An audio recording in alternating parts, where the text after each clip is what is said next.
हुन्छ। प्रभुलाई धन्यवाद आजको दिन हाम्रो निम्ति यो कमाइलो दिन दिनुभएको लागि र प्रभुका मण्डली तपाईहरु सबैजनालाई जय मसीह भन्न चाहन्छु। एकदमै मेरो निम्ति खुसी र आनन्दको कुरा कि तपाईहरुको माझमा यसरी प्रचार गर्न पाउनु यो मेरो निम्ति प्रिभिलेज हो, मेरो निम्ति आशिष हो अनि यो विशेष अधिकार हो अनि परमेश्वरले दिनुभएको वचनको लागि। प्रेम सरले मेरो बारेमा भनिसक्नु भयो, मेरो बारेमा अब केही नभनौँ, हामी सिधै वचनतर्फ जानेछौँ।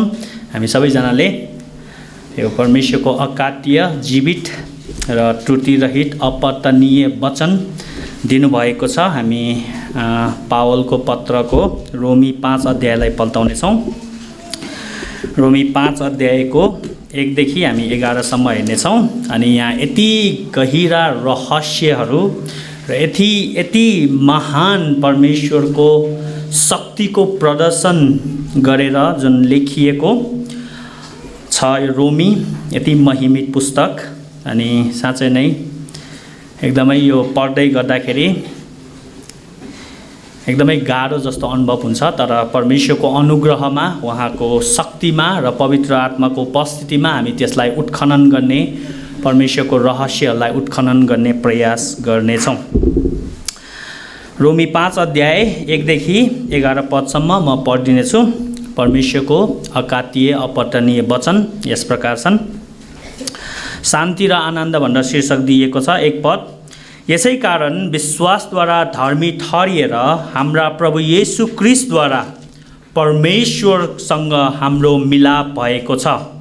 उहाँद्वारा हामीले यस अनुग्रहमा विश्वासद्वारा प्रवेश पाएका छौँ। यस अनुग्रहमा हामी खडा छौँ र परमेश्वरका महिमाको सहभागी हुने हाम्रो आशामा हामी रमाउँछौँ। 3 पद। यति मात्र होइन तर हामी आफ्नो सङ्कष्टमा रमाउँछौँ, यो जानेर कि सङ्कष्टले सहनशीलता उत्पन्न गराउँछ, सहनशीलताले चरित्र र चरित्रले आशा उत्पन्न गराउँछ। आशाले हामीलाई निराश गराउँदैन किनकि हामीलाई दिएका पवित्र आत्माद्वारा परमेश्वरको प्रेम हाम्रो हृदयमा खन्याइएको छ। 6 पद। किनकि हामी दुर्बल हुँदा नै ख्रीष्ट अधर्मीहरूका निम्ति ठिक समयमा मर्नुभयो। धार्मिक मानिसहरूको निम्ति मर्न तयार हुने कोही बिरलै पाइएला। कतै असल मानिसको निम्ति कसैले मर्ने आँट पनि गरिहाल्ला, तर परमेश्वरले हाम्रा निम्ति उहाँको प्रेम यसैमा देखाउनुहुन्छ कि हामी पापी छँदै ख्रीष्ट हाम्रा निम्ति मर्नुभयो। 9 पद। यसै कारण उहाँको रगतद्वारा धर्मी ठहरिएका हुनाले झन् बढी हामी परमेश्वरको क्रोधबाट उहाँद्वारा बचाइनेछौँ। किनकि हामी शत्रु छँदै उहाँका पुत्रको मृत्युद्वारा परमेश्वरसँग हाम्रो मिलाप भएको थियो भने झन् बढी अब उहाँसँगै मिलाप भएका हुनाले ख्रीष्टको जीवनद्वारा हामी बचाइनेछौँ। यति मात्र होइन तर हाम्रा प्रभु येशू ख्रीष्टद्वारा परमेश्वरमा हामी रमाउँदै पनि छौँ। उहाँद्वारा अब हामीलाई परमेश्वरसँग मिलाप प्राप्त भएको छ। अब्राहम, इसाक र याकुबका परमेश्वर, हामी धन्यवाद दिन्छौँ यो तपाईँको महिमित वचन जसको देहधारी रूप प्रभु येशू स्वयं हुनुहुन्छ। हामी जस्तो पापी अधर्मीहरूलाई बचाउनको निम्ति तपाईँ त्रिएक परमेश्वरको सल्लाह र पूर्व योजना अनुसार तपाईँले दोस्रो व्यक्तित्वलाई यस संसारमा पठाउनुभयो। त्यो अनन्तको करारमा हामीलाई प्रवेश दिनको लागि, हामीसँग शान्तिको करार बाँड्नको निम्ति र हामीलाई तपाईले अनन्तको राज्यमा लानको निम्ति प्रभु येशू देह धारण उहाँले गर्नुभयो र उहाँ कल्वरी क्रुसमा जानुभयो र उहाँ स्वर्गारोहण भएर तपाईको दायाँ हातमा विराजमान हुनुहुन्छ। र यो सत्यतामा र यसको धरातलमा उभिएर प्रभु म पवित्र आत्माको शक्तिमा यो वचनलाई अर्थ निरूपण गर्न गइरहेको छु। हे पवित्र आत्मा परमेश्वर, म सम्पूर्ण रीतिले तपाईमा भर पर्छु, तपाईमा आड लिन्छु र तपाईको शक्तिमा विश्वास गर्दछु। प्रभु येशूको महिमा यो वचनद्वारा देखाइदिनुहोस्। सुन्ने र बोल्नेहरूको बीचमा मध्यस्थ गरिदिनुहोस्। तपाईँ परमेश्वरको शक्तिको प्रदर्शन, वचन सुनाइबाट जुन विश्वास आउने कुराको सत्यतालाई तपाईले प्रकट गरिदिनुहोस्। यो असल जमिनमा खसेको होस्। म प्रार्थना गर्छु र सबैद्वारा तपाईँ येशू महिमित हुनुभएको होस्। धन्यवाद सबै कुराको निम्ति हाम्रो राजा, अगमवक्ता र पुजारी प्रभु येशूको नाममा माग्दछु। आमेन। रोमी 5 अध्याय अनि यहाँ शीर्षकमा यो वचनको शीर्षक मिलाप भनेर दिइएको छ।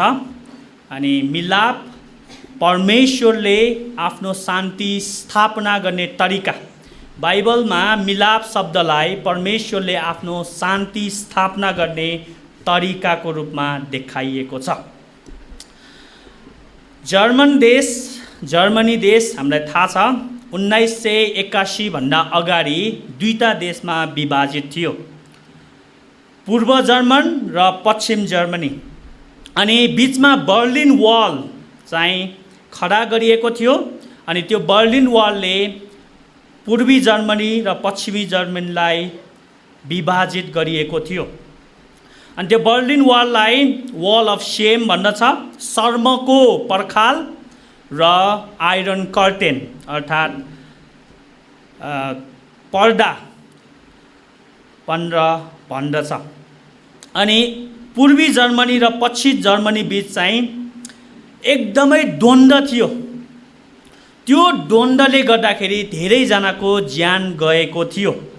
अनि उनीहरूको बिचमा त्यो द्वन्द्व, त्यो द्वेष, त्यो युद्धले गर्दाखेरि धेरैजना मानिसहरू जब त्यो बर्लिन वाल चढेर पूर्वको जर्मनी पश्चिममा जाँदाखेरि र पश्चिमको पूर्वमा जाँदाखेरि लगभग 5000 जनाले त्यो वाललाई नाग्न खोज्दाखेरि धेरैजना मारिएका थिए। किनभने एक अर्का बीच द्वन्द्व चलेकोले, एक अर्का बीच शान्तिको सन्धि नभएकोले, त्यहाँ शान्ति नभएकोले एक अर्काको रगत बगाउनको निम्ति तम तयार थिए।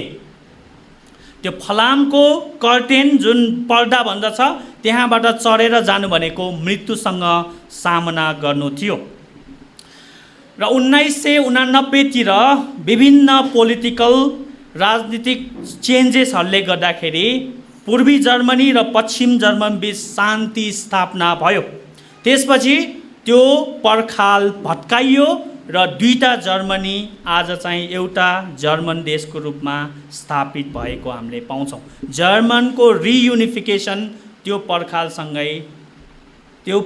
ढलेसँगै युनिफिकेसन भएको थियो। अब पूर्वी जर्मनीका मानिसहरू पश्चिममा जान सक्छन्, पश्चिमका मानिसहरू पूर्वमा आउन सक्छन्, किनभने शान्ति सन्धि भयो। त्यहाँ अब उनीहरू बिना डर, बिना रोकटोक र बिना रेस्ट्रिक्सन, बिना बन्देज चाहिँ पार गर्न सक्छ, यताउति गर्न सक्थे। किनभने अब कसैले पनि मार्दैन, किनभने द्वन्द्व सिद्धियो, युद्धको अन्त्य भयो, दुश्मन अब साथीमा परिणत भयो। अनि पावलले यही कुरालाई यहाँ रोमी 5 अध्यायमा राम्रोसित प्रस्तुत गरेको हामीले पाउँछौँ। पवित्र परमेश्वर र पापी मानिस बीच एकदमै द्वन्द्व चलिरहेको थियो। अदनको बगैँचादेखि एक अर्का बीच युद्ध छेडिएको थियो। अनि येशू ख्रीष्टलाई पावलले यहाँ त्यो पर्खाल, जुन पवित्र परमेश्वर र पापी मानिस बीचको जुन पर्खाल छ, त्यो पर्खाललाई भत्काएर शान्ति स्थापना गर्ने व्यक्तिको रूपमा यहाँ चित्रण गरिएको हामीले पाउँछौँ। पावलको मुख्य आर्गुमेन्टै के हो भन्दाखेरि परमेश्वरले आफ्नो प्रिय पुत्र यस संसारमा पठाउनु भयो ताकि शान्ति स्थापना गर्न, युद्धको अन्त्य गर्न। अनि त्यो त्यतिकै भएन, त्यसको लागि पुत्रले आफ्नो रगत जीवन क्रुसमा खन्याउनु परेको थियो। अनि पावलको अर्को मुख्य आर्गुमेन्ट के हो भन्दाखेरि यो कार्यमा परमेश्वर मात्र एक्टिभ हुनुहुन्थ्यो। ह्युमन प्यासिभ, मानव प्यासिभ, निष्क्रिय, परमेश्वर सक्रिय हुनुहुन्थ्यो र परमेश्वरले पहिलो कदम चाल्नुभयो, परमेश्वरले इनिसिएटिभ लिनुभयो। मान्छे पापमा मरेको थियो र परमेश्वरले मानिसलाई जीवित पारेर त्यो शान्तिमा ल्याउनु भयो। पावलले यहाँ यस कारणबाट सुरु गर्नुहुन्छ, यस कारण विश्वासद्वारा धर्मी ठहरिएर हाम्रा प्रभु येशू क्रिस्टसँग परमेश्वरसँग, हाम्रा प्रभु येशू क्रिस्टद्वारा परमेश्वरसँग हाम्रो मिलाप भएको छ, प्रभु येशूद्वारा। अनि यो देयरफोर, यसै कारणले पहिलोको सबै कुरालाई समराइज गर्छ हैन। तपाईले 4 अध्यायको अन्ततिर हेर्यो भने अब्राहमले परमेश्वरलाई विश्वास गरेर त्यो नै उहाँको निम्ति धार्मिकता गर्ने, अर्थात् पुरानो नियम र नयाँ नियममा धर्मीकरण बन्ने, परमेश्वरको उपस्थितिमा उभिने एउटै मात्र माध्यम के हो? विश्वास। अब्राहम पनि त्यही विश्वासद्वारा धर्मी ठहरिएका थिए, अहिले पनि त्यही विश्वास चाहिँ लागू छ भन्ने कुरा पावलले देखाउँदछ। पुरानो नियम र नयाँ नियमलाई पावलले डिभोर्स गरेन, एकसाथ जोडेको कुरा हामीले पाउँछौँ। अब्राहम विश्वासद्वारा धर्मी ठहरिए। अब हेर्नु, यहाँ यो रोमी 5 अध्यायदेखि 8 अध्यायसम्म पावलको एउटै थिम बग्दछ। अनि यो धेरै विवादित र धेरै गाह्रो छ। यहाँ पावलले वास्तवमा के भन्न खोजेको, अनि म आफ्नो हात उचाल्छु अहिलेदेखि नै, मलाई सबै कुरा थाहा छैन, तर जति कुरा थाहा छ म त्यति कुरा तपाईहरुलाई भन्दछु। अब्राहम विश्वासद्वारा धर्मी ठहरिए। अब पावलले 5 अध्यायमा त्यो विश्वासको फलको बारेमा भन्छ, त्यो विश्वासको असरको बारेमा भन्छ। यदि धर्मीकरण, जस्टिफिकेसन कज हो भने त्यसको असर, त्यसको इफेक्ट चाहिँ रिकन्सिलिएसन अर्थात् मिलाप हो। जस्टिफिकेसनको फल चाहिँ मिलाप हो, अर्थात् शान्ति स्थापना गर्नु। अनि यो सबै, यो मुक्तिलाई सञ्चालन गर्ने कारक तत्त्व चाहिँ के हो? परमेश्वरको प्रेम। यो चाहिँ एकदमै मुख्य थिम हो। परमेश्वरको प्रेमले गर्दाखेरि पुत्र यस संसारमा आउनुभयो। पुत्रले आफ्नो जीवन क्रुसमा खन्याउनु भएकोले, उहाँको बलिदानी मृत्युले गर्दाखेरि मुक्ति चाहिँ उपलब्ध भयो, प्राप्त भयो र धर्मीकरण भयो। धर्मीकरणले मिलाप ल्यायो र सबैलाई सञ्चालन गर्ने परमेश्वरको प्रेम, पिता, पुत्र, पवित्र आत्माको निर्णय, जसलाई हामी कभिनेन्ट अफ रिडेम्सन, उद्धारको करार भन्दछौँ। अब मसँग सबै भन्ने समय छैन। हामी यो पदलाई, यो अध्यायलाई 2 भागमा विभाजन गर्नेछौँ। पहिलो नम्बरमा हामी हेर्नेछौँ the cross is the foundation of reconciliation. क्रुस मिलापको आधार हो, क्रुस मिलापको माध्यम हो, क्रुस मिलापको पुल हो। अनि दोस्रोमा हामी हेर्नेछौँ the cross is the foundation of gods love and suffering. अनि क्रुस चाहिँ परमेश्वरको प्रेम दुःखमा पनि अनुभव गर्ने माध्यम हो, पुल हो। हामी पहिलो नम्बरमा हेरौँ the cross is the foundation of reconciliation, अर्थात् क्रुस परमेश्वरको मिलापको माध्यम हो। पवित्र परमेश्वर र पापी मानिसलाई मिलाप गर्ने एउटै मात्र आधार, एउटै मात्र बाटो क्रुस हो। त्यसको मतलब क्रुस मात्र हो भनेको होइन, क्रुस सेन्ट्रल हो। वास्तवमा भन्यो भने सुसमाचार के हो? प्रभु येशू क्रिस्टको व्यक्तित्व र कार्य, त्यसको सेन्ट्रल चाहिँ क्रुस हो। देह धारण, उहाँको पवित्र जीवन, क्रुस। त्यसपछि क्रुसबाट मृत्यु, मृत्युबाट पुनरुत्थान, स्वर्गारोहण, कोरोनेसन, राज्य अभिषेक र पिताको दायाँ हातमा बस्नु। यो एउटा ठुलो प्याकेज हो। यो प्याकेजको मुख्य केन्द्रबिन्दु भनेको क्रुस हो, किनभने परमेश्वर मर्नलाई आउनुभयो। मैले भनिहालेँ रेकन्सिलिएसन, मिलाप भनेको परमेश्वरले शान्ति निर्माण गर्ने उहाँको तरिका हो, मानवको तरिका होइन। अनि हामीलाई थाहा छ बाइबलले यो पनि भन्छ हाम्रो डिफल्ट पोजिसन, हाम्रो वंशानुगत गुण भनेको आदममा पतित ओरिजिनल सिन, मौलिक पाप, मूलभूत पाप र हामीले गर्ने व्यवहारिक पापले हामी ग्रस्त छौँ। हामी परमेश्वरबाट अलग भएका छौँ। हामी अनाज्ञाकारीका सन्तान हौँ। हामी न्याय र नरकीय मानिसहरू, शैतानसँग मिलेर परमेश्वरसँग विद्रोह गरेका, हामी खत्तम अन्धकारका सन्तान र परमेश्वरसँग युद्ध छेडिएका मानिसहरू हौँ। उहाँसँग डीप हस्टिलिटी, उहाँसँग द्वन्द्वमा भएका मानिसहरू थियौँ। अदनको बगैँचामा परमेश्वरले के भन्नुभयो? सबै कुरा असल छन्। उहाँले हेर्नुभयो र भन्नुभयो सबै कुरा असल, सबै कुरा धेरै असल, भेरी गुड। तर पाप आएपछि उहाँले श्राप दिनुभयो। भूमि तेरो कारण श्रापित भएको छ, किनभने आदम र हव्वा शैतानसँग मिलेर परमेश्वरको विद्रोही भए, परमेश्वरको विरोध गरे। अनि जस कारणले हामीले परमेश्वरको पवित्र, परमेश्वरको न्यायी क्रोधलाई दन्काउने काम गर्यो, जसको परिणाम हो नरक। नरक आउनु नै परमेश्वरको क्रोध दन्केको कारणले र सबै मानव जाति पापी छन्, पापको अधीनमा छन् र पापको ज्याला मृत्यु हो भनेर बाइबलले भन्दछ। एक साइडमा परमेश्वर, अर्को साइडमा पापी मानिस र बिचमा पर्खाल थियो। अनि हामीले परमेश्वरलाई घृणा गर्थ्यौँ, परमेश्वरले हामीलाई घृणा गर्नुहुन्थ्यो। भलै पुरानो करारमा उहाँले इन्टरिम केही समयको लागि त्यो व्यवस्था दिनुभयो। त्यही भएर पुजारी मन्दिरमा जाँदाखेरि त्यतिकै जान पाउँदैन, उहाँलाई अपिज गर्नुपर्छ, उहाँलाई भेटी लिएर जानु पर्दछ र त्यतिकै गयो भने त्यो मर्थ्यो। अब परमेश्वरले इतिहासको कालखण्डमा आजभन्दा 2000 वर्ष अगाडि एउटा यस्तो कुरा गर्नुभयो, एउटा यस्तो घटना घट्यो जहाँ परमेश्वरले प्रभु येशूद्वारा र प्रभु येशूमा करारको, शान्तिको करारमा येशू क्रिस्टको रगतले सिग्नेचर गरिदिनु भयो, हस्ताक्षर गर्नुभयो।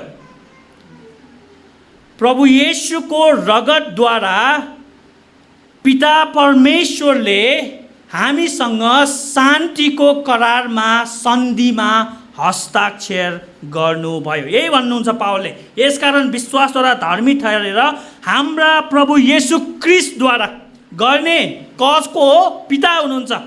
पिताले गर्नुभएको पुत्रद्वारा, पवित्र आत्माको शक्तिमा, वचनको माध्यमद्वारा, येशू क्रिस्टद्वारा परमेश्वरसँग हाम्रो मिलाप भएको छ।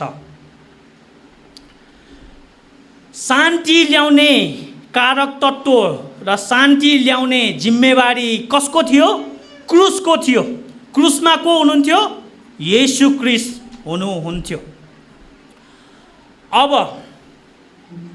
हामी यो कुरालाई लिएर अघि हामीले पुराण नियममा पढेको लेवी 16 अध्यायलाई हामी अर्थ्याउने कोसिस गर्नेछौँ। लेवी 16 अध्यायमा प्रायश्चितको दिनको चाड छ, तर हिब्रूमा यसलाई प्रायश्चितको दिन भनिँदैन। हिब्रूमा यसलाई योम केपर भनिन्छ। योम भनेको डे, केपर भनेको छोप्नु, द डे अफ कभरिङ। वास्तवमा प्रायश्चितको दिनलाई हिब्रूहरूले, यहुदीहरूले के भन्छ भने छोपिने दिन। तर के छोपिने दिन? पाप छोपिने दिन, वर्षभरि सालिन्दाभरि गरेको पाप। अनि त्यो दिन मात्र महान प्रधान पुजारी वर्षको एकचोटि महापवित्र स्थानमा जानुहुन्छ। किन? इजरायलको पापलाई प्रयासित गर्नको निम्ति, परमेश्वरको नजरबाट पाप छोप्नको निम्ति। अनि उहाँ बलिदान नलिकन होइन, बलिदान लिएर, रगत लिएर जानुहुन्छ। है, अब मलाई कर्स देओस होमोको बारेमा तपाईहरुले आफै पढ्नु होला। एन्सलमको कर्स देओस होमोमा छ कि परमेश्वरले मानवको अपमान गर्यो, त्यही भएर मानवले अपमान गरेकोले परमेश्वरलाई केही दिनुपर्छ, त्यत्तिकै परमेश्वरले केही गर्नुहुन्न भनेर, हैन। कर्स देओस होमो एन्सलमको किन येशू क्रिस्ट मानव बन्नुभयो भन्ने विषयमा। अब महापवित्र स्थानमा के हुन्थ्यो र महापवित्र स्थानमा के छन् त्यो कुरालाई हेरौँ है। त्यहाँ करारको सन्दुक थियो अनि त्यो करारको सन्दुकमा दुईटा चेरुबिमहरू, दुईटा स्वर्गदूतहरूले आफ्नो पखिता फिजाएर त्यसरी बनाइएको थियो। मोसालाई सिनै पर्वतमा जे देखाउनु भयो त्यही अनुसार प्याटर्नमा, त्यही तवरले, त्यही तरिकाले मोसाले बनाउनु भएको थियो। त्यही भएर मन्दिरलाई छाया भन्छ, वास्तविक मन्दिर स्वर्गमा छ भन्छ। हाम्रो प्रेम सरले हिब्रूको गर्दै हुन्छ, उहाँले त्यसमा भन्नुहुनेछ। 10 आज्ञा त्यो करारको सन्दुकभित्र थियो अनि त्यो 10 आज्ञा चाहिँ इजरायलको व्यवस्था थियो। अनि अघि हामीले पढ्यौँ कि त्यहाँ पुजारी जाँदाखेरि पुजारीले धूप बाल्नु पर्थ्यो अनि त्यो धूप बालेपछि त्यो इजरायलका परमेश्वरको महिमा जुन के भन्छ मर्सी सीट भन्छ, करारको सन्दुकमा उहाँ उपस्थित हुनुहुन्छ। अनि त्यहाँ यसरी चित्रण गरिएको छ कि परमेश्वर चाहिँ राजा हुनुहुन्छ र उहाँ चाहिँ करूबहरूमाथि विराजमान हुनुहुन्छ र त्यो करारको सन्दुकभित्र जुन 10 आज्ञा थियो, दुईटा ट्याब्लेट थियो, 10 आज्ञा, त्यो चाहिँ उहाँको संविधान हो, उहाँको कानुन हो। अनि उहाँ कानुन माथि हुनुहुन्छ, उहाँ चाहिँ राजा हुनुहुन्छ भनेर त्यसरी चित्रण गरेको हामीले पाउँछौँ हैन। हिजकियाले प्रार्थना गर्नुहुँदा त्यही भन्नुभयो नि, करूबहरूमाथि विराजमान गर्नुहुने परमेश्वर भनेर। अनि 10 आज्ञा चाहिँ सम्पूर्ण व्यवस्थाको मर्म, भावना र संक्षिप्त रूप हो। 10 आज्ञा पालन गर्नु नै सबै व्यवस्था पालन गरिएको ठहरिन्छ। 10 आज्ञा चुक्नु नै, 10 आज्ञामा चुक्नु नै सबै व्यवस्थामा चुकेको ठहरिन्छ। पापलाई बाइबलमा धेरै किसिमले व्याख्या गरिएको छ। पाप भनेको व्यवस्था उल्लङ्घन गर्नु हो भनेर, तर बाइबलमा अर्को पनि भनेको छ, पाप भनेको परमेश्वरको करार भङ्ग गर्नु हो, भायोलेसन अफ गड्स ल।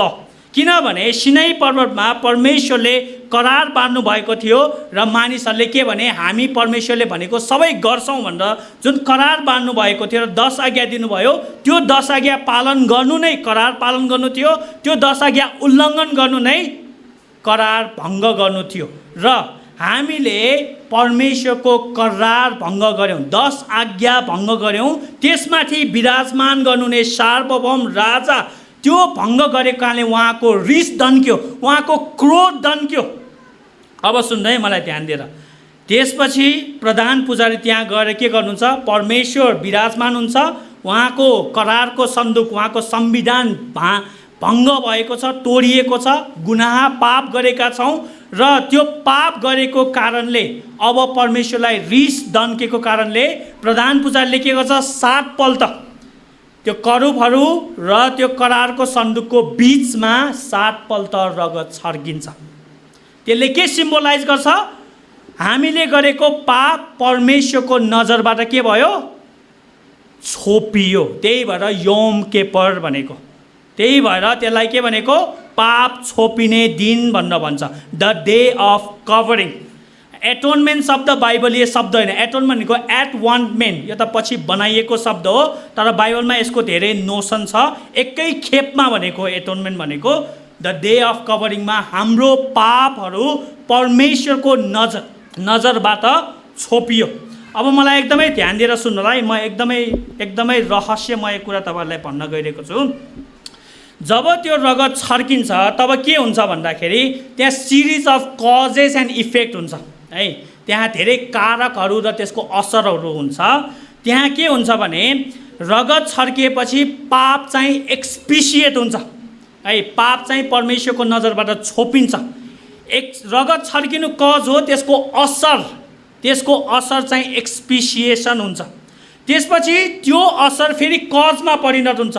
एक्सपिसिएसन भएपछि प्रोपोसिएसन हुन्छ। प्रोपोसिएसन भनेको परमेश्वरको नजरबाट पाप हटिनु, उहाँको नजरबाट पाप वाइप हुनु अर्थात् मेटिनु भन्ने अर्थ लाग्छ। एक्सपिसिएसन, त्यसपछि प्रोपोसिएसनबाट क्षमा हुन्छ, पापको क्षमा हुन्छ, परमेश्वरको क्रोध पन्छिन्छ, मन्छिन्छ भन्छ नि नेपालीमा, पन्छिने हुन्छ है। त्यसपछि के हुन्छ, फर्गिभनेसबाट अपिजमेन्ट हुन्छ अर्थात् सेटिस्फ्याक्सन अफ गड्स जस्टिस, परमेश्वरको न्याय सन्तुष्ट हुन्छ। त्यसपछि सेटिस्फ्याक्सनबाट बल्ल जस्टिफिकेसन हुन्छ है, बुझ्दै हुन्छ नि। जस्टिफिकेसन हुन्छ, धर्मी ठहराइन्छ। परमेश्वरलाई त्यो बलिदान नचढाइकन धर्मी ठहरिँदैन। सेटिस्फ्याक्सनबाट जस्टिफिकेसन हुन्छ, बल्ल जस्टिफिकेसनबाट रेकन्सिलिएसन अर्थात् मिलाप हुन्छ, जुन हामी यहाँ हेर्दैछौँ। अझै योभन्दा माथि पनि हुन्छ। पावलले अर्कोतिर भन्नुहुन्छ रेकन्सिलिएसनबाट अडप्सन हुन्छ, हामी धर्मपुत्रमा ग्रहण गरिन्छौँ। त्यसपछि युनियन विथ क्राइस्ट, हामी येशू ख्रीष्टसँग एकै हुन्छौँ। र फाइनली ग्लोरिफिकेसन, महिमीकरण हुन्छ। र सेन्टिफिकेसन चाहिँ जस्टिफिकेसन र ग्लोरिफिकेसनको बिचमा हुन्छ। चिन्ता नमान्नु होला, बुझेन भने म अझै अलिकति यस विषयमा पछि भन्नेछु। तर मोसाको व्यवस्था छाया मात्र हुन्, त्यसको वास्तविक रूप येशू ख्रीष्ट मात्र हुनुहुन्छ। अनि कलसीको पुस्तकमा यसलाई राम्रोसित भन्छ, मोसाको व्यवस्थाले, पुरानो नियमले येशू ख्रीष्टलाई इङ्कित गर्दै थियो।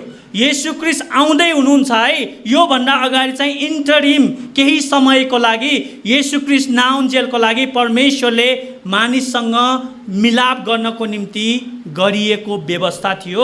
त्यही भएर हिब्रूको पुस्तकमा बोका र साँडेहरूको रगतले पाप हरण गर्न सक्दैन भन्छ। तर येशू ख्रीष्टको रगतले मात्र, जो वास्तविक हुनुहुन्छ, किनभने मान्छेलाई बचाउन सक्दैन, मान्छेलाई बचाउन परमेश्वर नै आउनुपर्छ। त्यसैले येशू ख्रीष्टले परमेश्वरतिरकोबाट नि प्रतिनिधि गर्नुभयो, सिद्ध परमेश्वर हुन्छ, उहाँ मानवबाट नि प्रतिनिधित्व गर्नुभयो र एकसाथ कहिले पनि विभाजन नहुने गरी जोडिनुभयो। त्यसैलाई एन्सलमले कर्स्देओस होममा राम्रोसित प्रदर्शन र प्रस्फुटन गरेको हामीले पाउँछौँ। भनेपछि येशू ख्रीष्टको रगतले मात्र शान्तिको करार स्थापना हुने रहेछ, परमेश्वरसँग मिलाप हुने रहेछ, र यो मुक्तिको जुन पक्षहरू छ नि मैले भनेको, यो सबै प्राप्त हुने रहेछ। भनेपछि क्रुसले के प्राप्त गर्यो त? क्रुसले पहिला एक्सपिएसन, प्रोपोसिएसन, क्षमा, परमेश्वरको क्रोध शान्त, त्यसपछि उहाँ न्याय सन्तुष्ट, उहाँले हामीलाई धर्मी ठहर्याउनु, त्यसपछि मिलाप हुनु, adaptation, union with Christ, glorification, यो सबै कुरा प्राप्त हुनुमा येशू ख्रीष्टको क्रुस जिम्मेवारी छ। आमेन। येशू ख्रीष्टको क्रुस जिम्मेवारी छ। यो प्याकेज हो जसलाई हामी बाइबलमा साल्भेसन भन्छौँ। यो सबै गर्नुमा येशू ख्रीष्टको रगत र उहाँको बलिदानी मृत्यु जिम्मेवार छ। अब हिब्रूको लेखकले अर्को भन्छ, द स्याक्रिफाइस इज अ स्याक्रिफायर। है, यो जोन ओवेनको टर्म हो। बलिदान चढाउने व्यक्ति नै बलि हुनुहुन्छ।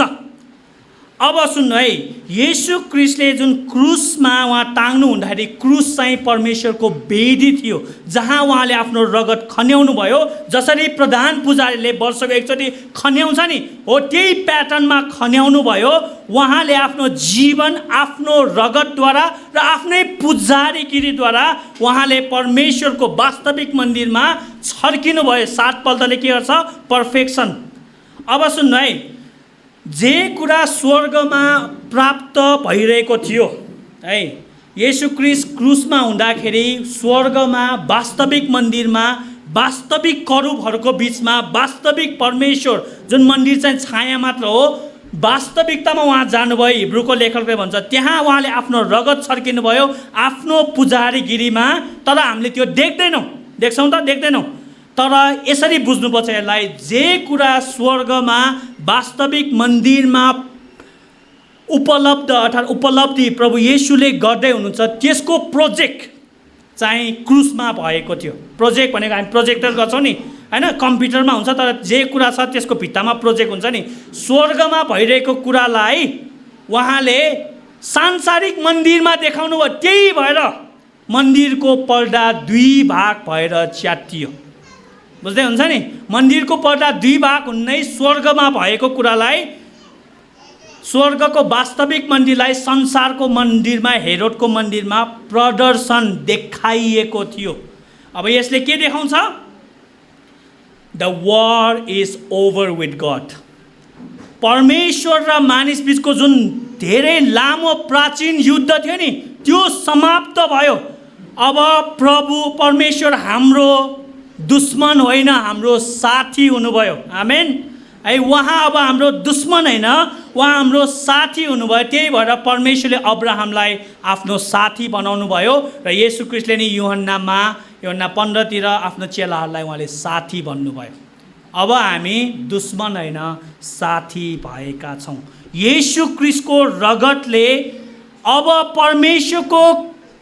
परमेश्वरको क्रोध पूर्ण रूपमा रित्याइदिनु भयो, पूर्ण रूपमा साम्य गरिदिनु भयो, पूर्ण रूपमा शान्त गरिदिनु भयो। हैन, 9 पदमा भन्छ, यसै कारण उहाँको रगतद्वारा धर्मी ठहरिएका हुनाले झन् बढी हामी परमेश्वरको क्रोधबाट उहाँद्वारा बचाइन्छौँ। येशू ख्रीष्टको रगत जिम्मेवारी छ, कल्भरी क्रुसको मृत्यु जिम्मेवारी छ, उहाँको व्यक्तित्व र कार्य जिम्मेवारी छ, उहाँको पुजारीगिरी जिम्मेवारी छ, उहाँको बलिदान जिम्मेवारी छ।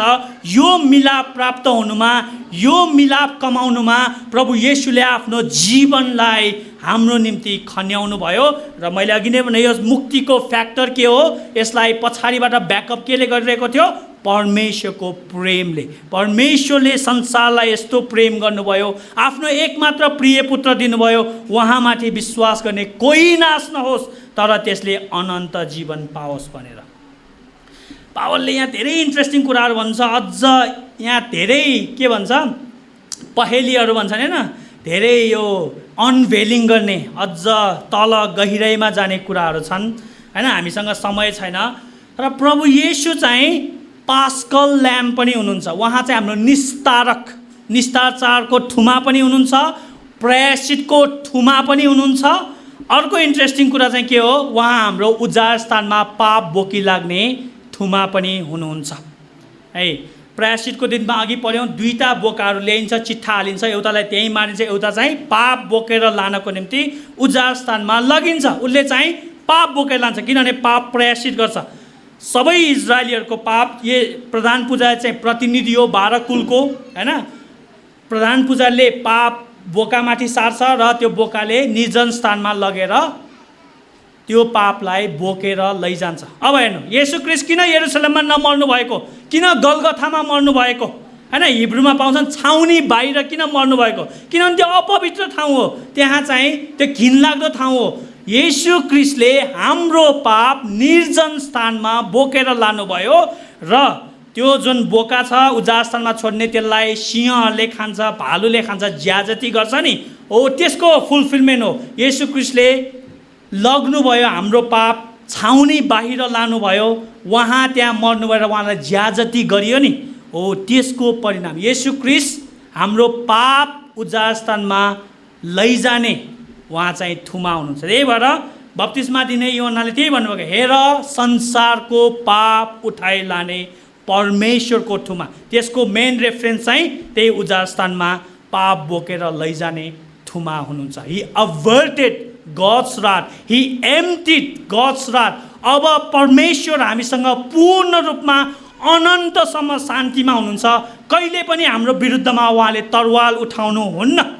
भलै हामीलाई ताडना दिनुहुन्छ, हिब्रूमा त्यो कुरा नि छ, ताडना दिनुहुन्छ, तर अब कहिले पनि तरवाल उठाउनुहुन्न। कहिले पनि परमेश्वरले तपाईँलाई अब पापको दोषी ठहर्याउनुहुन्न, किनभने येशू ख्रीष्टमा दोषी ठहर्याइसकेको छ।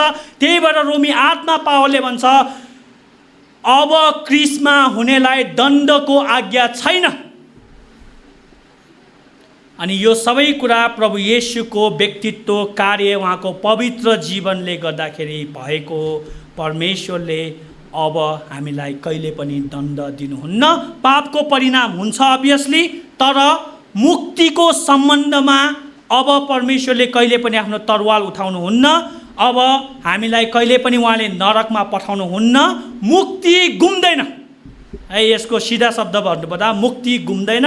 हामी चाहिँ पर्सिभियर गरिरहन्छौँ, धेरै उतार चढाव होला जीवनमा, तर मुक्ति गुम्दैन, किनभने येशू ख्रीष्टको आधारमा तपाईँलाई परमेश्वरले पुत्र बनाइसक्नुभयो। अब तपाईँसँग कहिले पनि परमेश्वरले पापको दण्ड लिनुहुन्न, किनभने दण्ड भइसकेको छ। त्यही भएर येशू ख्रीष्टलाई शान्तिको राजकुमार भनेको। येशू ख्रीष्ट बाहेक पिताका जाने बाटो छैन, बाटो सत्य र जीवन मै हुँ भनेको त्यही हो। अनि येशू ख्रीष्टले हामीसँग र परमेश्वर र हामी बीचमा अनन्त शान्तिको करार बाँध्नुभयो। अनि परमेश्वरले येशू ख्रीष्टलाई आफ्नो एजेन्टको रूपमा, पुत्रको रूपमा हामीसँग शान्ति स्थापना गर्न पठाउनु भयो। He is the peace child. उहाँ चाहिँ हाम्रो शान्तिको अग्रदूत हुनुहुन्छ। यो डन रिचर्डसन भन्ने क्यानाडाको मिसनरी एकचोटि सावी ट्राइबमा मिसनको काम गर्न जानुभएको थियो। अनि यो सावी ट्राइब चाहिँ पापुवा न्यू गिनी र इन्डोनेसियाको बिचमा छ। अनि सावी ट्राइबहरू चाहिँ एकदमै डरलाग्दा मानिसहरू, एकदमै जङ्गली। उनीहरूले युद्ध गरेपछि टाउको काट्ने अनि आफ्नै त्यो मान्छेको मासु खाने, त्यस्तो खालको जङ्गली मान्छे थिए। तर त्यो जाति थियो।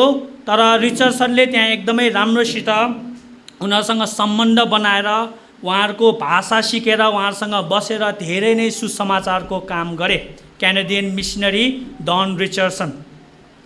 तर त्यत्रो मिसन गर्दा नि कसैले पनि सुनेन र कसैले पनि प्रतिक्रिया दिएन, कोही पनि विश्वासमा आएन। अनि त्यो ट्राइबहरूको, त्यो जातिहरूको चाहिँ धेरै युद्धहरू हुन्थ्यो एकअर्कासँग र एकदमै काटमार हुने, एकदमै मार्ने मर्ने हुन्थ्यो। अनि किनभने त्यो द्वन्द्वमा भएकोले। अनि उनीहरूको एउटा इन्ट्रेस्टिङ कुरा चाहिँ के थियो भने उनीहरूको रिचुअल थियो, एउटा चलन के थियो भने सबैजना जो युद्धमा छन्, जो दुश्मनहरू द्वन्द्वमा छन्, तिनीहरू एकसाथ भेला हुन्थ्यो। भेला भएर उनीहरूले धेरै पूजापाठ गर्ने र एउटा चलन चाहिँ के थियो भने शान्ति स्थापना गर्ने चलन। अब हामी धेरै भयो, झगडा नगरौँ, अब शान्ति स्थापना गरौँ भनेर। तर के नियम थियो भन्दाखेरि शान्ति स्थापना गर्ने, दुश्मनको जुन दुश्मन द्वन्द्वमा रहेको ट्राइबको छोरा छ नि, उसलाई दिने, उसलाई गर्ने, आफ्नो छोराहरू सत्तापत्ता गर्ने, आफ्नो बिरादरीको छोरा अर्कोलाई दिने, अर्कोलाई दिने। अनि उनीहरूले त्यो छोरालाई के गर्थ्यो, हुर्काउँथ्यो। अनि जबसम्म त्यो दुश्मनको छोरालाई आफ्नै छोरा जस्तो व्यवहार गरेर राख्थ्यो, तबसम्म उनीहरूको बिचमा चाहिँ शान्ति हुन्थ्यो। उनीहरू युद्धमा हुँदैन थियो र उनीहरू शान्तिमा बसोबास गर्थ्यो, एकअर्काको गाउँमा जान पाउँथ्यो। अब इन्ट्रेस्टिङ कुरा, रिचर्डसनले यो कुरा देखेपछि उहाँलाई एकदमै इन्ट्रेस्टिङ लागेछ।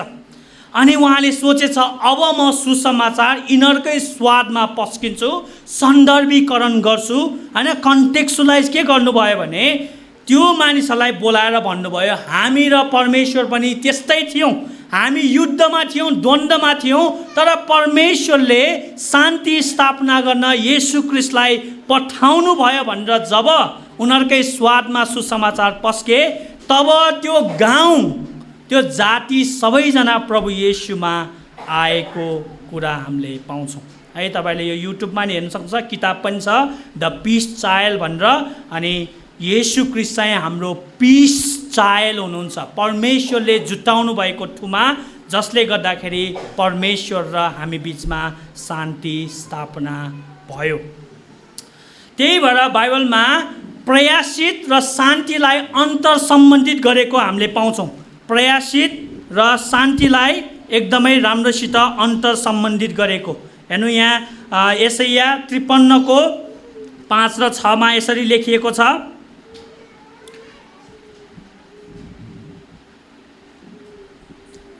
4 देखि, निश्चय नै उहाँले हाम्रा निर्बलताहरू बोक्यो र हाम्रा दुःख भोग्यो, तापनि हामीले उसलाई परमेश्वरबाट हिर्काइएको, उहाँबाट पिटिएको र दुःखमा परेको सम्झ्यौँ।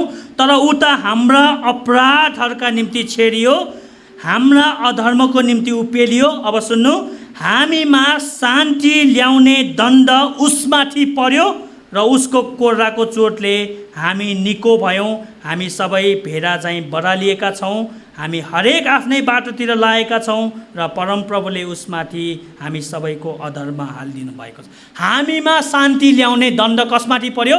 उसमा पर्यो, येशू ख्रीष्टमा पर्यो भनेर यहाँ एकदमै राम्रोसित लेखिएको कुरा हामीले पाउँछौँ। दोस्रो कोरिन्थी 5:19 मा हामीले पाउँछौँ कि 18 देखि, यो सब परमेश्वरबाट भएको जसले हामीलाई ख्रीष्टद्वारा है, थ्रु क्राइस्ट आफूसँग मिलापमा ल्याउनु भयो र हामीलाई मिलापको सेवा दिनुभयो। अर्थात् स्वयं ख्रीष्टमा हुनुभयो र परमेश्वरले संसारलाई आफूसँग मिलापमा ल्याउँदै हुनुहुन्थ्यो।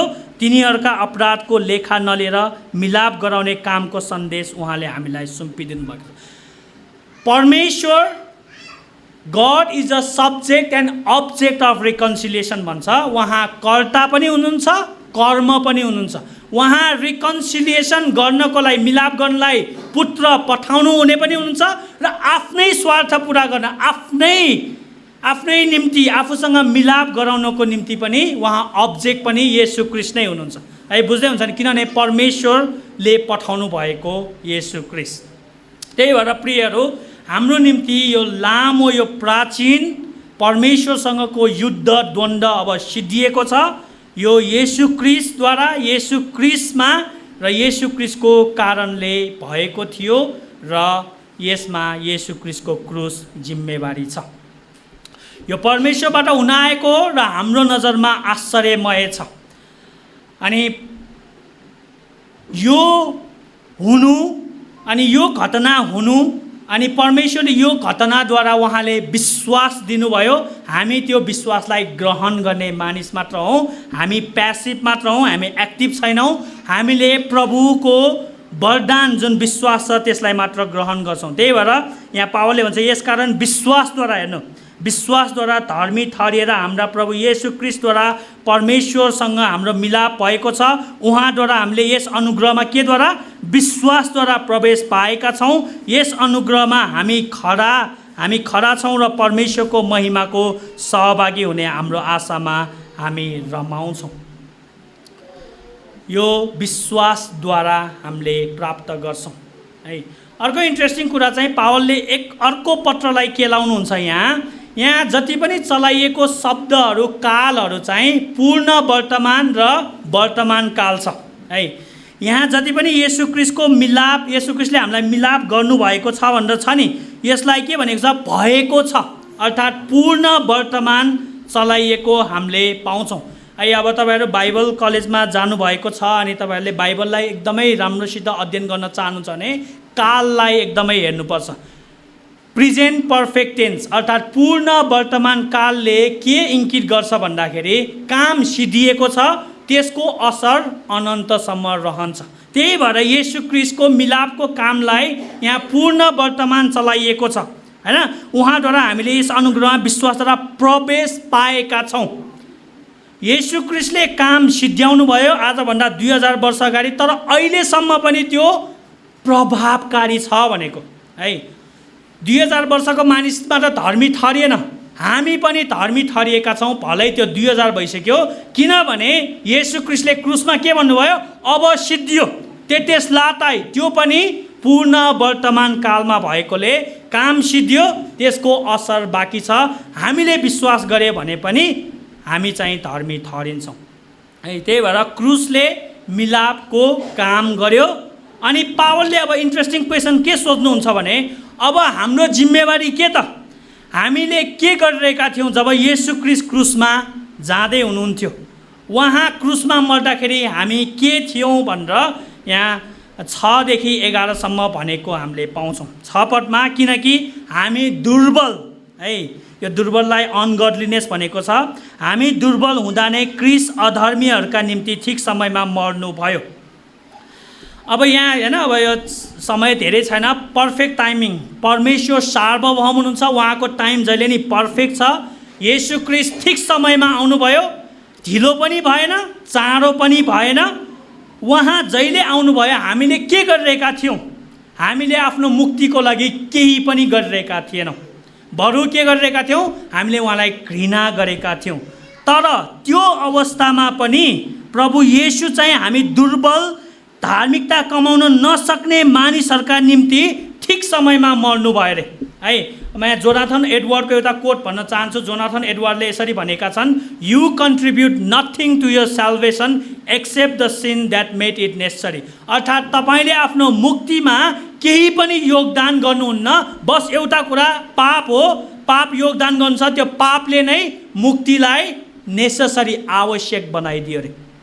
है, तर उहाँको महान अनुकम्पामा प्रभु येशू वर्ल्डली आउनुभयो र हामी जस्तो अधर्मीहरूको उद्धार गर्न, रेस्क्यु गर्नको निम्ति उहाँ यस संसारमा ठिक समयमा आउनुभयो हामी दुर्बल छँदा नै अधर्मीहरूको निम्ति मर्नको निम्ति। जोन क्याल्भिनले यसरी भनेका थिए, हामी हाम्रो मानवको स्रोत साधन र मानवको क्षमता, मानवको धर्म कर्मले कहिले पनि हामी स्वर्गसम्म जान सक्दैनौँ। त्यही भएर त्यो इम्पोसिबल भएकोले, त्यो असम्भव भएकोले परमेश्वर चाहिँ वर्ल्डली आउनुभयो अरे मानिसहरूको उद्धार गर्न, बचाउनको निम्ति।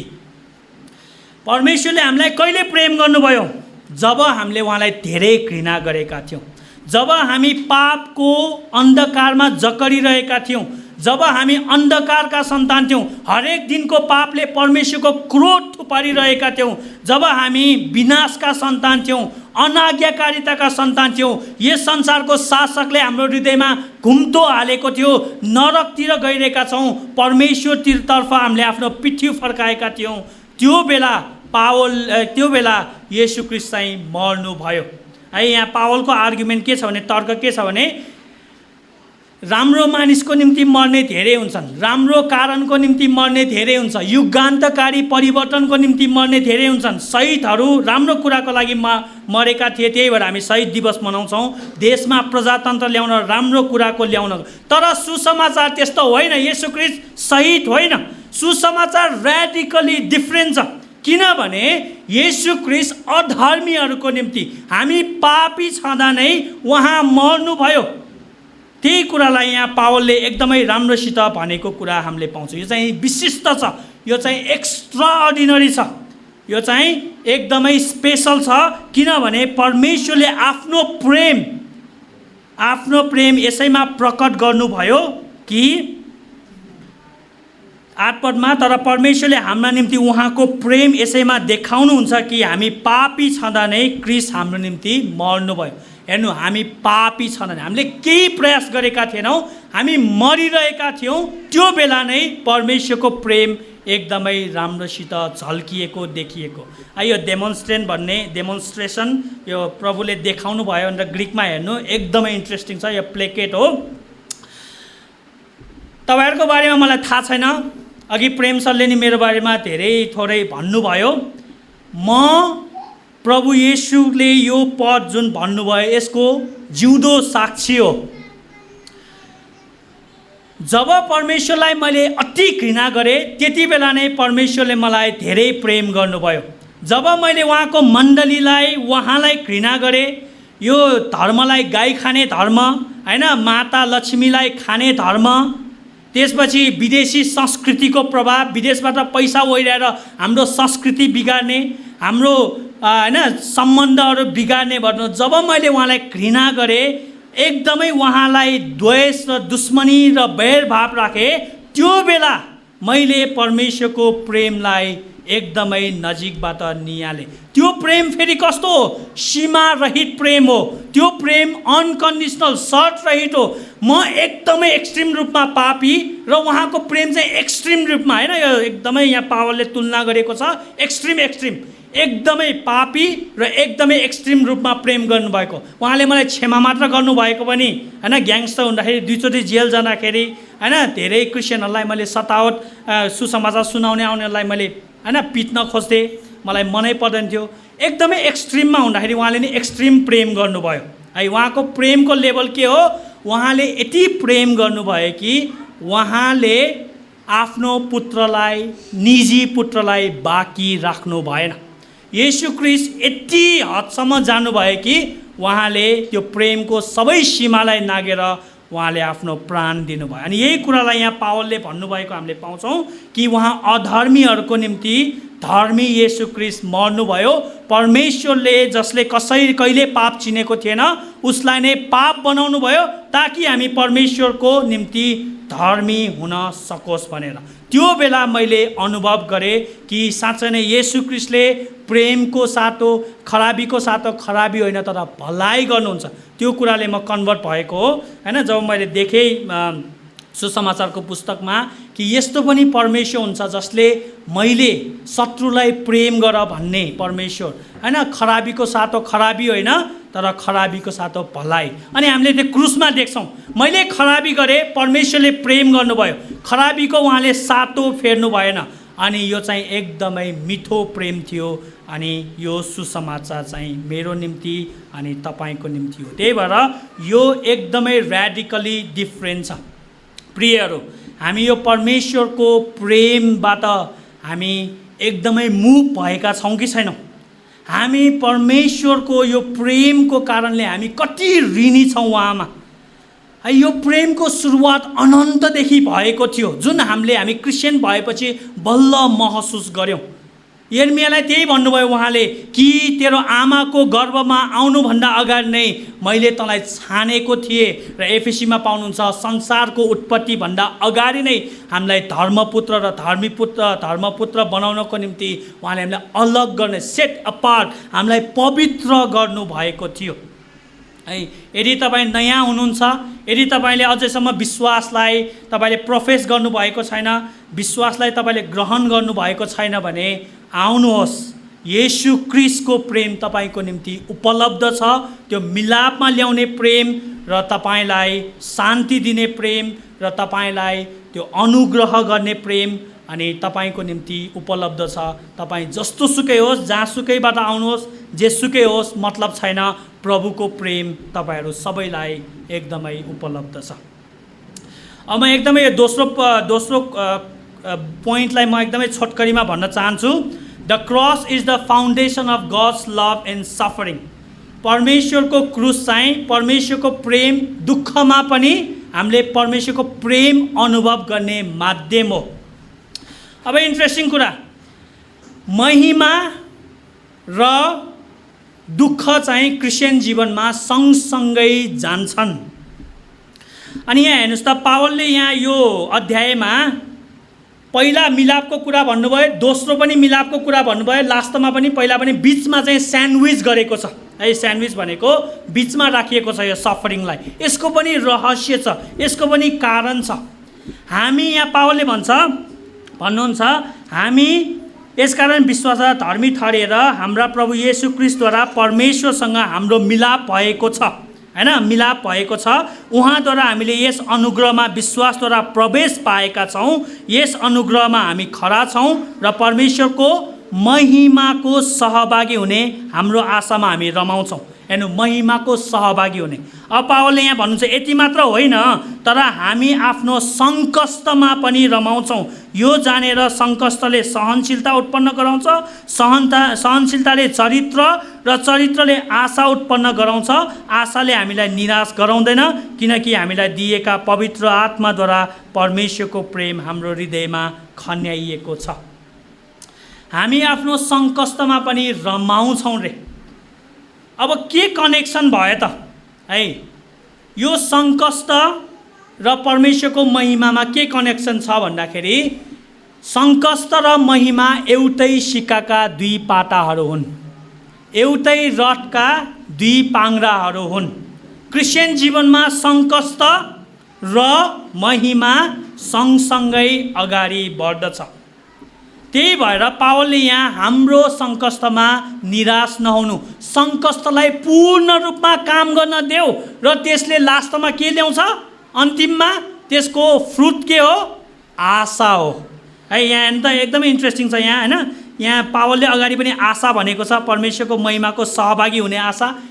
सङ्कष्टले पनि आशा लान्छ। दुवै एउटै सिक्काका पाटाहरू हुन्। यो चाहिँ गोल्डन चेन जस्तै हो। है, गोल्डन चेनमा एकअर्कासँग जोडिएको हुन्छ नि। पहिला के आउँछ? सङ्कष्ट आउँछ। सङ्कष्टले अर्कोलाई केलाई समात्छ? यो नि कज एन्ड इफेक्ट भने हुन्छ होइन? यो कज एन्ड इफेक्ट दर्शनशास्त्रमा धेरै लागु हुन्छ, थियोलोजीमा पनि लागु हुन्छ। सङ्कष्टले सहनशीलता, सहनशीलताले आशा र आशाले हामीलाई निराश गराउँदैन। है, यो चाहिँ एकअर्कासँग चरित्र पनि छ, एकअर्कासँग सम्बन्धित छ। सङ्कष्ट आशिष हुन्छ यदि त्यसलाई तपाईँले पूर्ण रूपमा काम गर्न दियो भने। तर के भन्छ? तर समस्या के छ? हामी बिचमै हराउँछौँ के, बिचमै हामी विचलन हुन्छौँ। है, अनि यो पनि क्रुससँग कसरी सम्बन्धित छ भन्दाखेरि, क्रुस जिम्मेवार छ पवित्र आत्मा आउनुमा। पवित्र आत्मा आएर बल्ल उहाँले त्यो प्रेम चाहिँ हाम्रो हृदयमा खन्याउनुहुन्छ त्यो प्रेम खन्याएको कारणले मात्र हामीले सङ्कष्टमा रमाउने कारण पाउँदछौँ। त्यही भएर क्रुस चाहिँ दुःखमा पनि परमेश्वरको प्रेम अनुभव गर्ने माध्यम हो, यो चाहिँ आधार हो, यो चाहिँ जग हो भनेको है। क्रुस जिम्मेवारी छ, किनभने येशू क्रिस्टको क्रुसले, उहाँको मृत्युले, पुनरुत्थानले पिताको दायाँ हातमा गएपछि बल्ल पवित्र आत्मा दिनुभयो र त्यो पवित्र आत्माले हामी र परमेश्वर बिचको जति दूरी छ नि, अब स्वर्ग कता छ हामीलाई थाहा छैन, हामी विश्वास गर्छौँ नि, तर हामी यहाँ छौँ, त्यो दूरीलाई घटाउने काम गर्छ। किनभने परमेश्वरको प्रेम हामीमा आभास गराउनुहुन्छ, उहाँले हामीमा लागू गराउनुहुन्छ। त्यही भएर क्रुसले गर्दाखेरि यो भएको हो।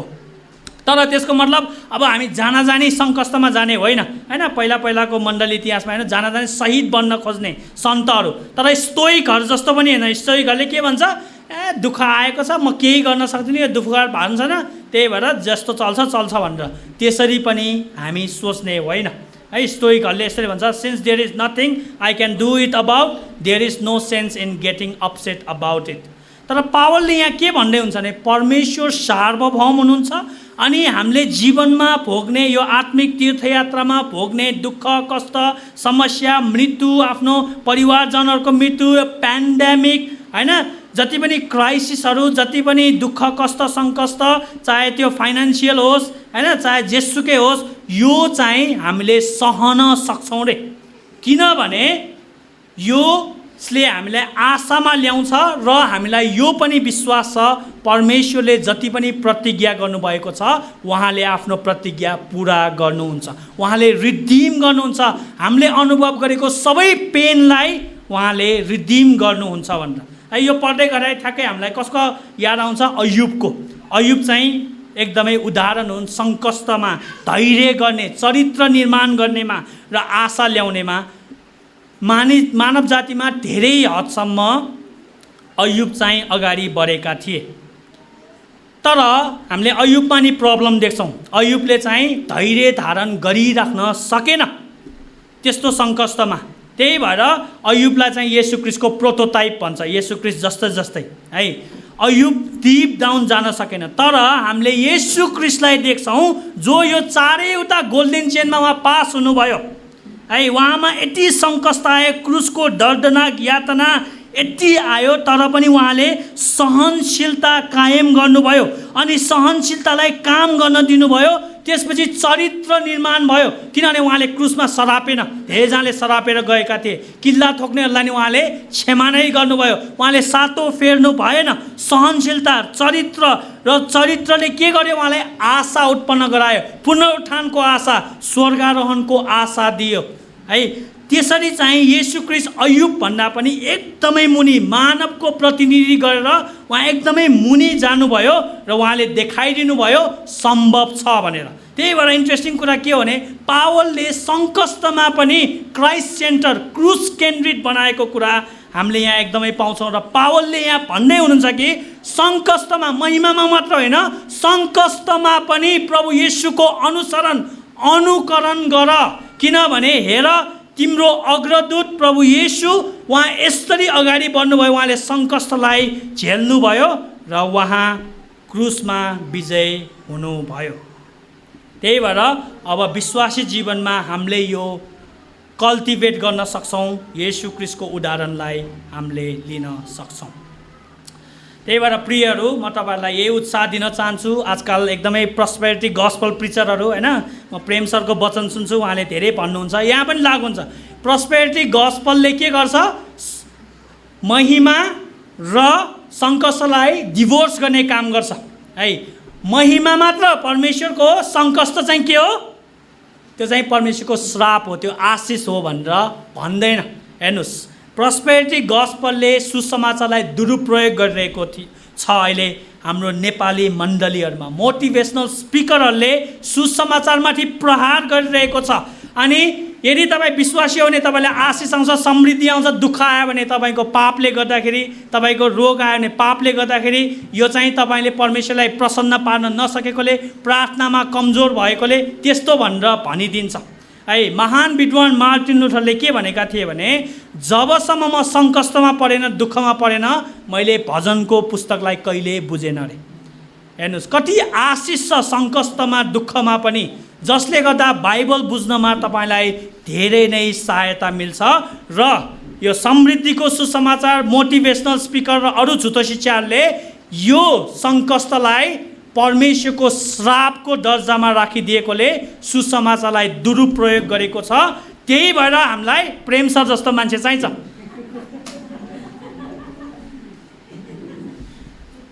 प्रस्पेरिटी गस्पलले साँचो सुसमाचारलाई विस्थापन गरिरहेको छ नेपालमा। यो अबोमिनेसन हो, घृणित कुरा हो, यो शैतानको सुसमाचार हो, यो डेभलिस हो। यो सुसमाचारमा केही घटायो भने या बढायो भने अलि कमजोर सुसमाचार अलि राम्रो सुसमाचार हुने, त्यो कुसमाचार हुन्छ प्रियहरू।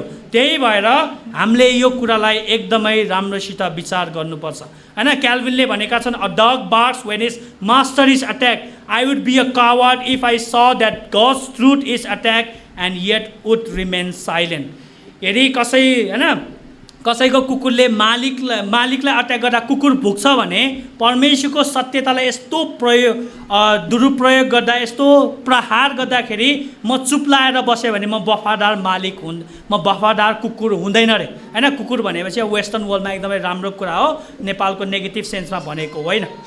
अनि क्याल्भिनको सक्सेसर बिजाले पनि भनेका छन् faithful dogs are much needed in the lordship fold to bark at the wolf. यो परमेश्वरको मण्डलीमा, यो बगालमा कतिवटा कुकुरहरू, वफादार कुकुरहरू चाहिन्छ जसले भुवासाहरूलाई भुक्न सकोस् रे है। त्यही भएर हामी वफादार कुकुरहरू हुन सकौँ परमेश्वरको राज्यमा, जसले गर्दाखेरि यो भुवासाहरू, मोटिभेसनल स्पिकर, समृद्धि प्रचारकहरू र झुटो शिक्षालाई भुक्न सकोस्, उनीहरूलाई लखट्न सकोस् र आफ्नो बगालको रखवाला गर्न सकोस्। प्रियहरू, जसरी इस्ट र वेस्ट जर्मनमा शान्ति स्थापना भयो त्यसरी नै परमेश्वरले शान्ति स्थापना गर्न प्रभु येशूलाई पठाउनु भयो। त्यही भएर अब हामी परमेश्वरको अनुग्रहको सिंहासनमा हामी जान सक्छौँ। अब एउटा मात्र कुरा भन्छु, त्यसपछि म अन्त्य गर्न चाहन्छु। प्रभु येशू क्रुसमा एकदमै निर्बल भएर मर्नु भएको होइन। प्रभु येशू एकदमै क्रुसमा शिकार यहुदीहरूको शिकार भएर मर्नु भएको होइन। उहाँ राजा भएर मर्नु भएको, शैतानको शिर कुच्याउनको निम्ति। यहुदीहरूले जुन काँडाको मुकुट लगाइदिए नि, त्यो वास्तवमा साँच्चीकै मुकुट थियो।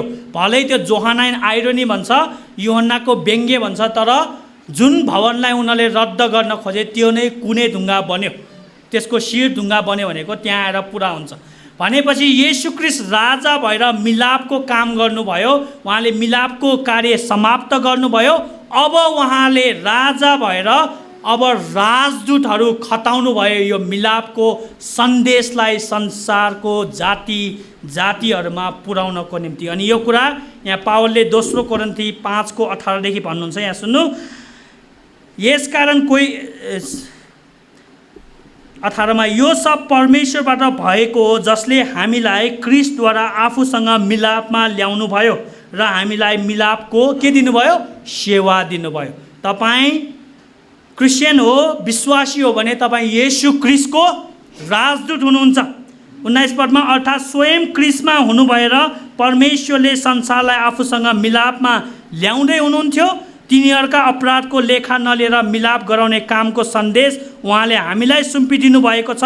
यसकारण हामी ख्रीष्टका राजदूतहरू हौँ र परमेश्वरले हामीद्वारा अनुरोध बिन्ती गरिराख्नु भएको छ।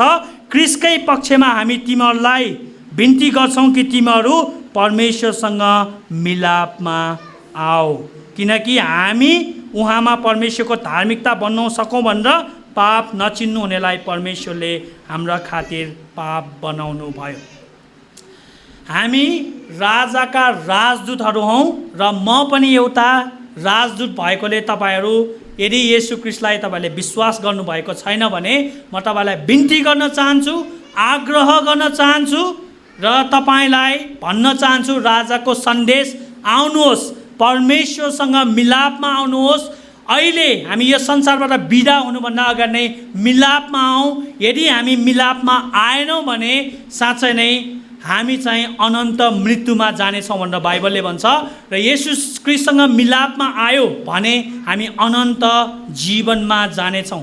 निर्णय तपाईँको हो, तर तपाईँको निर्णय अनन्तसम्म गुन्जी नै रहन्छ, कि त त्यो अनन्त मृत्युमा गुन्जी नै रहन्छ, कि त त्यो अनन्त जीवनमा गुन्जी नै रहन्छ। त्यही भएर तपाईँहरू मिलापमा आउनुहोस् र परमेश्वरको क्रोध, जुन आउन लागेको क्रोध, जुन आउँदैछ एक दिन यो संसार अन्त्य हुन्छ, त्यो क्रोधबाट बच्न परमेश्वरलाई आफ्नो शत्रु होइन, परमेश्वरसँग अझै पनि द्वन्द्वमा हुनुहुन्छ भने मिलापमा आउनुहोस् र त्यो तपाईँले विश्वासद्वारा त्यो मिलाप प्राप्त गर्न सक्नुहुनेछ। परमेश्वरको वचन पढाइ सुनाइमा आशिष दिनुभएको होस्। जय मसीह सबैजनालाई।